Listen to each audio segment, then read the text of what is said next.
নেতাজির জন্মদিন উপলক্ষে নেতাজি কৃষ্টি কেন্দ্রে গান গাইলেন সোনারপুর দক্ষিণের বিধায়ক অরুন্ধতী মৈত্র। আজ দক্ষিণ চব্বিশ পরগনা জেলার সুভাষগ্রাম কোদালিয়াতে নেতাজির সুভাষচন্দ্রের পৈতৃক ভিটেতে নেতাজির কৃষ্টি কেন্দ্রে চলছে বিভিন্ন ধরনের অনুষ্ঠান। সেখানে গান গাইলেন সোনারপুর দক্ষিণের বিধায়িকা অরুন্ধতী মৈত্র ও রাজপুর সোনারপুর পৌরসভার পৌরপ্রধান পল্লবকান্তি দাস। এই অনুষ্ঠানে উপস্থিত ছিলেন বারুইপুর জেলা পুলিশের এসপি সহ আরও অনেকে। সুভাষগ্রাম থেকে জামাল উদ্দিন সর্দারের রিপোর্ট, ৭২ ঘন্টা।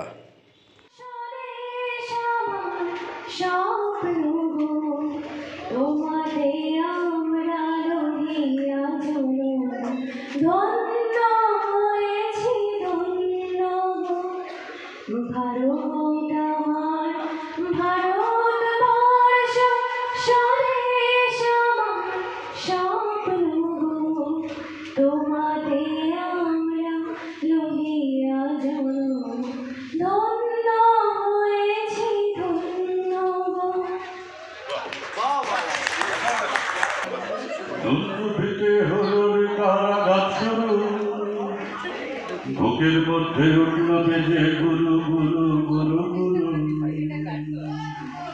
দুন্দু পিতে হলো রে কারা গান শুরু। বুকের মধ্যে উঠল বেজে গুরু গুরু গুরু গুরু, গলায় ছুটে সত্যি রাতে স্বপ্নে দেখা মন্দ ভালো আগুন জ্বালো। দিদি, আজ এই নেতাজি কৃষ্টি কেন্দ্রের যে অনুষ্ঠান সেখানে এলেন, কি বলবেন?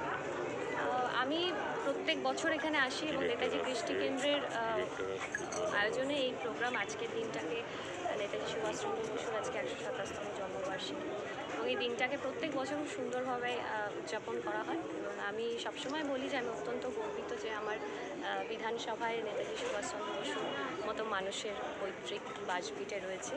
তো ভালো লাগছে। এখানে আজকে সারাদিন ধরে প্রোগ্রাম চলবে। আমাদের চেয়ারপারসন আছেন পল্লব দাস, আমাদের সমাজসেবী আছেন শিবনাথ ঘোষ এবং এই ওয়ার্ডের সমস্ত মানুষ এবং নেতাজি কৃষ্টি কেন্দ্রর কমিটিতে যারা আছেন প্রত্যেকের সহযোগিতায় এই প্রোগ্রাম আজকে সারাদিন ধরে চলবে। বসে আঁকো প্রতিযোগিতা আছে বাচ্চাদের জন্য, তারপর নাটক আছে, সঙ্গীতানুষ্ঠান আছে এবং প্রচুর মানুষ আজকের দিনে আসেন ওনার এই বাসভূমি দেখতে। এবং এই বাড়ির রক্ষণাবেক্ষণের জন্য আমাদের রাজ্য সরকার ইতিমধ্যেই অনেক টাকাই অ্যালট করেছেন এবং কাজও হয়েছে। আগামী দিনেও আমাদের মাননীয় মুখ্যমন্ত্রী ৬০ লক্ষ টাকা অনুদান দিয়েছেন এবং সেটাও কাজ শুরু হবে।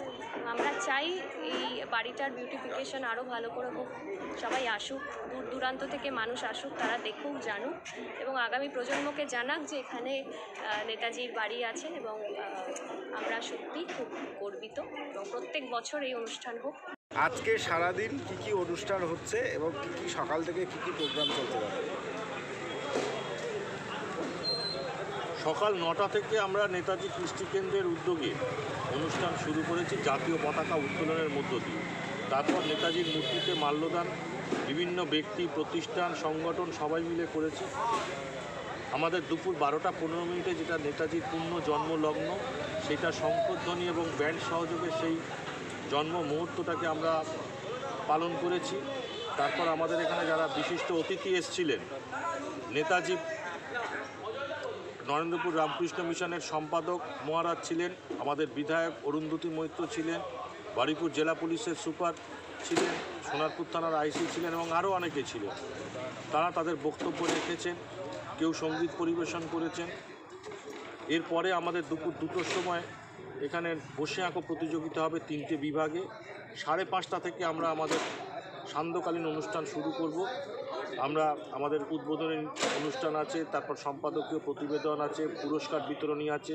সন্ধ্যে 7টায় রূপঙ্কর বাগচি সঙ্গীত পরিবেশন করবে এবং রাত্রি 8:30টায় নাটক। মানে সকাল থেকে রাত পর্যন্ত ঠাসা কর্মসূচি রয়েছে। কিন্তু সেটা হচ্ছে নেতাজির পৈতৃক বাড়ি এবং এই লাইব্রেরির উপরে যে মিউজিয়াম আছে, এটা সাধারণের জন্য আমরা খুলে দিই এবং এখনও পর্যন্ত সেটা খোলা ছিল। 10টা থেকে আমরা খুলে দিয়েছি, বিকেল 5টা পর্যন্ত এই নেতাজির বাড়ি আজকের এবং 26শে জানুয়ারি খোলা থাকবে। এবং আরও একটা কথা আপনাদের জ্ঞাতার্থে জানাচ্ছি, আমাদের পশ্চিমবঙ্গ সরকারের মাননীয় মুখ্যমন্ত্রী এর আগেই বাড়িটি হেরিটেজ বিল্ডিং ঘোষণা করে সেই বাড়িটার রিমডেলিং এবং রিনোভেশন করেছিলেন। তারপরে আবার দ্বিতীয় দফায় তিনি এই এলাকার, এই বাড়ি সংলগ্ন এলাকার ঠাকুর দালান এবং আশপাশে যে পুকুর আছে সেই সমস্ত বিউটিফিকেশনের জন্য এবং রিনোভেশনের জন্য আরও 60 লক্ষ টাকা মঞ্জুর করেছেন। খুব শীঘ্রই সেই কাজ আমরা শুরু করব।